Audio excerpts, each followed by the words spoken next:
Dream ট্রাভেলসের স্বত্বাধিকারী মাওলানা আহমদ আলী ফয়সলের উদ্যোগে বন্যা দুর্গত মানুষকে শুকনো খাবার বিতরণ। হবিগঞ্জের বাহুবল উপজেলার ফুটিজুরি বাজারে অবস্থিত ড্রিম ট্রাভেলসের স্বত্বাধিকারী মাওলানা আহমদ আলী ফয়সলের উদ্যোগে খোয়াই নদীর বাঁধ ভাঙ্গনে ভয়াবহ বন্যায় ক্ষতিগ্রস্ত অসহায় মানুষের মাঝে শুকনা খাবার ও জরুরি খাদ্য সামগ্রী বিতরণ করা হয়েছে। মানুষের ঘরে ঘরে আসছে কেন, যে অনেক আছে যে তাদের ত্রাণ প্রয়োজন, কিন্তু লজ্জায় হয়তো তারা আশ্রয় কেন্দ্রে যাইতে পারে নাই। তো ওনাদেরকে আমরা একটু সম্মান জানানোর জন্য আমরা আসছি। আর আসলে আজকে যা নিয়ে আসছি হয়তো পর্যাপ্ত না, আমরা আরো 2টা জায়গায় দিয়ে আসছি। আমি কথা দিলাম ইনশাল্লাহ আমি এই জায়গায় আবারও আসবো।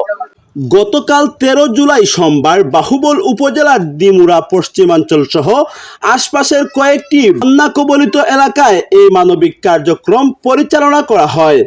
সম্প্রতি খোয়াই নদীর বাঁধ ভেঙে হবিগঞ্জের বিস্তীর্ণ এলাকা প্লাবিত হওয়ায় হাজারেরও বেশি পরিবার পানিবন্দী হয়ে পড়েছে। অনেকের ঘরবাড়িতে পানি প্রবেশ করায় রান্না করার মতো ন্যূনতম সুযোগ নেই। এমন দুর্বিষহ পরিস্থিতিতে ক্ষুধার্ত ও বিপর্যস্ত মানুষের পাশে দাঁড়িয়ে শুকনা খাবার ও জরুরি খাদ্য সামগ্রী পৌঁছে দেন মাওলানা আহমদ আলী ফয়সল। বিতরণকৃত ত্রাণ সামগ্রীর মধ্যে ছিল দুধ, চিরা, মুড়ি, গুড়, কলা, ঔষধ, খাবার, স্যালাইন, বিস্কুট, চিপস, বাচ্চাদের খাবার সহ বিভিন্ন ধরনের প্রয়োজনীয় খাদ্য সামগ্রী। বন্যা দুর্গত মানুষের জরুরি প্রয়োজন বিবেচনায় এসব সামগ্রী তাদের হাতে তুলে দেওয়া হয়। জানা যায় এই মানবিক উদ্যোগ বাস্তবায়নে মাওলানা আহমদ আলী ফয়সলের সঙ্গে আরও 2 জন শুভানুধ্যায়ী আর্থিকভাবে সহযোগিতা করেছেন। তাদের সম্মিলিত প্রচেষ্টায় বন্যা দুর্গত পরিবারের হাতে এই খাদ্য সহায়তা পৌঁছে দেওয়া সম্ভব হয়েছে। ত্রাণ বিতরণকালে উপস্থিত ছিলেন মাওলানা আব্দুল মতিন খান, মাওলানা নজরুল ইসলাম খান, মোহাম্মদ শরীফুল ইসলাম, মোহাম্মদ আইয়ুবুর রহমান রুবেল ও সাংবাদিক কাউসার মাহাদি সহ স্থানীয় গণ্যমান্য ব্যক্তিবর্গ। ত্রাণ বিতরণের সময় এক আবেগঘন ও হৃদয় বিদারক দৃশ্যের অবতারণা হয়।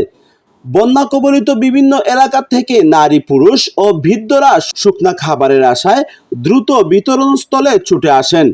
অনেকের চোখে মুখে ফুটে ওঠে দুর্ভোগের নির্মম চিত্র। হাতে সামান্য খাদ্য সামগ্রী পেয়েই অনেকের মুখে স্বস্তির হাসি দেখা যায়।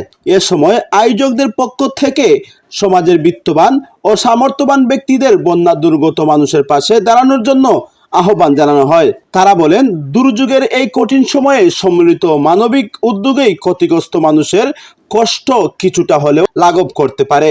তাই সমাজের প্রত্যেক সামর্থ্যবান ব্যক্তিকে নিজ নিজ অবস্থান থেকে বন্যা দুর্গত মানুষের পাশে এগিয়ে আসার আহ্বান জানান তারা। ড্রিম ট্রাভেলস একটা নাম, যার মাধ্যমে হাজারো মানুষ উপকৃত হয়। অনেক দুর্গত এলাকা, প্লাবিত এলাকা, অনেক মানুষ ক্ষতিগ্রস্ত হয়েছে।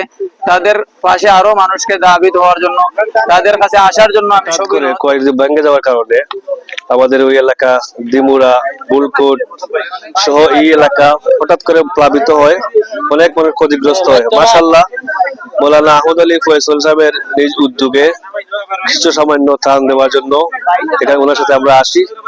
আমরা দেখতে পাই যে আমরা যারা ত্রাণ নিয়ে আসি সবার উদ্দেশ্যে আমার একটা মেসেজ হইলো, আমরা মনে করি যারা স্কুলে বা কোনো প্রতিষ্ঠানে যারা আছে এদেরকেই দিলে সীমাবদ্ধ থেকে যায়, কিন্তু অনেক মানুষ এখানে আশ্রয় নিচ্ছে না, বাড়িঘরে আছে কিন্তু খুব সমস্যার মধ্যে আছে। এই জন্য আমি এদের উদ্দেশ্যে বলবো, যারা ত্রাণ নিয়ে আসি আমরা বাড়িঘর লক্ষ্য করে খেয়াল করে মানুষের খুঁজে খুঁজে দেওয়ার জন্য চেষ্টা করবো। আসছি হয়তো পর্যাপ্ত না, আমরা আরো 2টা জায়গায় দিয়ে আসছি। আমি কথা দিলাম ইনশাল্লাহ আমি এই জায়গায় আবারও আসবো। সকলে আমাদের জন্য দোয়া করবেন। সবাইকে আন্তরিক মুবারকবাদ। আমার আজকের এই ক্ষুদ্র প্রচেষ্টায় যারা যারা সহযোগিতা করেছেন সবাইকে আন্তরিক মুবারকবাদ। কাউসার মাহাদি, SBB 24 সংবাদ, বিজয় বাংলা, হবিগঞ্জ।